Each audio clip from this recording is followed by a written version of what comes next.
When God of War 2018 was announced, it was clear that this wasn't just a sequel or a soft reboot. Instead, it was something more akin to a transformation. It took Kratos, one of the most angry, violent, one-dimensional characters in gaming history, and it turns him into something deeper, something much more human. And somehow, without losing what made him iconic, it elevated him, giving us a character with emotion and struggles. This isn't just Kratos, the god of war anymore. This is Kratos, the father, the teacher, Kratos trying to be better. And that's why God of War 2018 is such a masterpiece.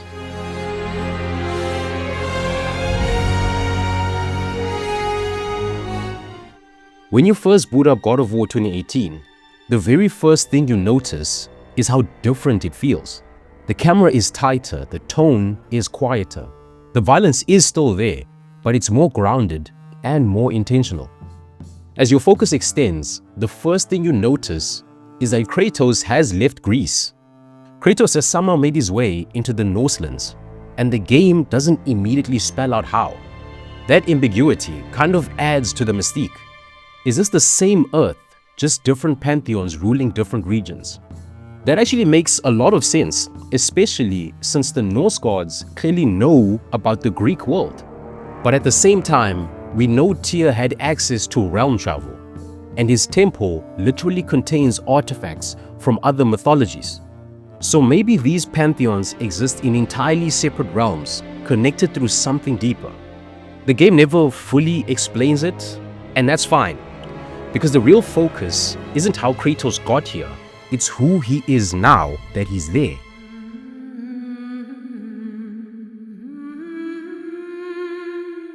Kratos didn't just arrive in the Norselands alone.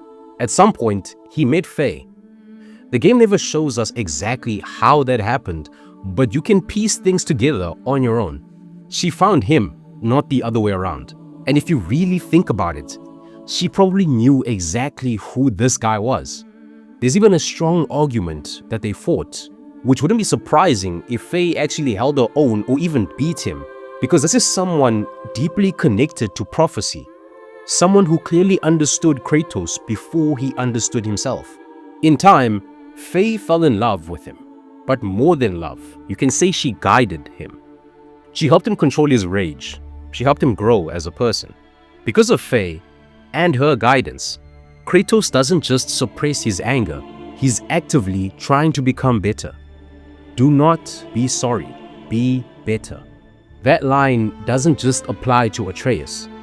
It's everything Kratos is trying to live by. Now yes, on the surface, Kratos having another family might feel a bit weird. I mean, this is a man who lost his wife and child in Greece, tragically, and spent entire games drowning in guilt and revenge. But if you really look at who Kratos was back then, he wasn't exactly emotionally stable. I mean, this is the same Kratos who chased power, rage, and yes, even momentary pleasures without thinking twice. So him finding someone like Faye, someone who grounds him, someone who challenges him, it actually makes so much sense. And together, they obviously have Atreus. And that's where everything changes.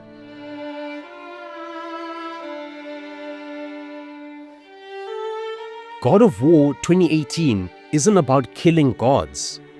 It's about raising a son. Everything, and I mean everything, in this game feeds into that idea. Kratos starts off distant, cold, controlled. He doesn't tell Atreus that he's a god.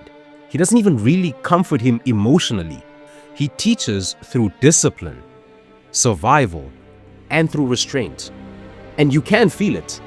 Every interaction between these two is slightly awkward because Kratos is terrified, not of the world, but of himself.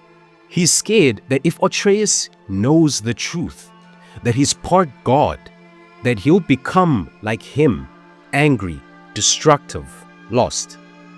So Kratos tries to do something completely different. He doesn't try to raise Atreus as a Spartan. He tries to raise him as something better, not just a warrior, but a good man. And that's where the brilliance of the writing comes in. Because Atreus pushes Kratos. He asks questions, he shows compassion, he makes mistakes. And every time that happens, Kratos is forced to confront who he used to be. And watching that play out over the course of the game, that's what makes the story unforgettable.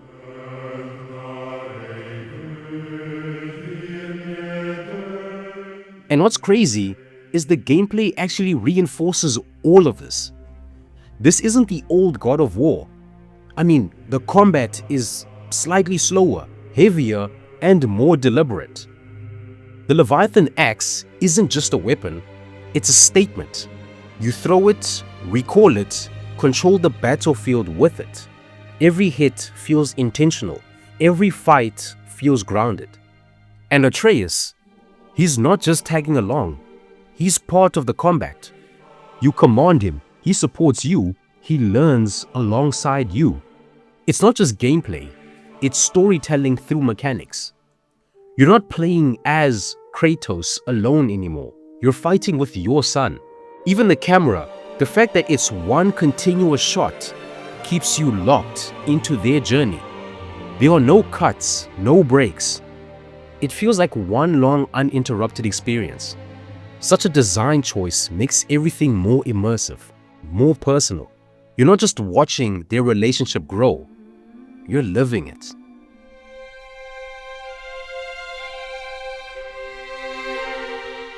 Then, there are moments in this game that just stick with you.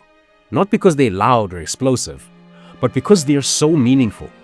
Kratos struggling to connect with Atreus. Atreus trying to understand his father. The slow shift from distance to trust. And then there's the turning point. I'm a god, boy. From another land far from here. When I came to these shores, I chose to live as a man. But the truth is, I was born a god. And so were you. When Atreus learns he's a god, everything flips. I mean, the kid becomes more arrogant, more reckless. And this is exactly what Kratos feared. And that's when it hit you. This isn't just a story about growth. It's a story about responsibility. Power without guidance leads to destruction. Who knows it better than Kratos himself? And watching him try to correct that, not with anger, but with patience, that's the evolution. That's why this version of Kratos feels so powerful, because he's not trying to be stronger, he's trying to be better. Even years later, God of War 2018 still stands out, not just because it's polished, not just because it looks incredible, but because it took a risk. It changed what God of War is. It proved that a character known for rage and destruction could carry a story about growth, restraint, and fatherhood. It didn't erase the past, but rather it built on it. Kratos isn't pretending his history didn't happen. He's living with it, trying to move forward despite it. And that's something a lot of games don't even attempt. That's why people still talk about this game. That's why it still resonates.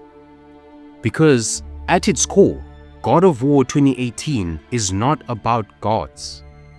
It's about change. God of War 2018 is a masterpiece because it understands something very simple. Growth is harder than destruction. I mean, anyone can lash out, anyone can break things. But becoming better, choosing restraint, trying to be a good father when you've never had a real example of one, that's the real challenge.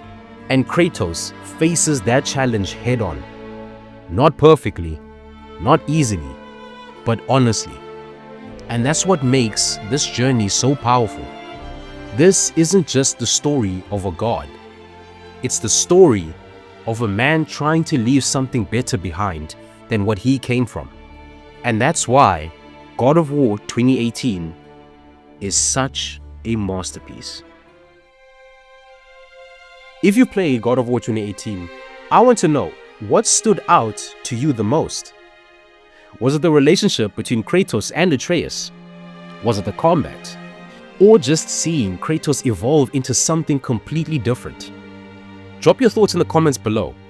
And if you enjoyed this video, don't forget to like, comment, and subscribe to Controller Culture for more deep dives into games that truly matter. Well, that's it from us. And as always, guys, I'll see you all in the next one.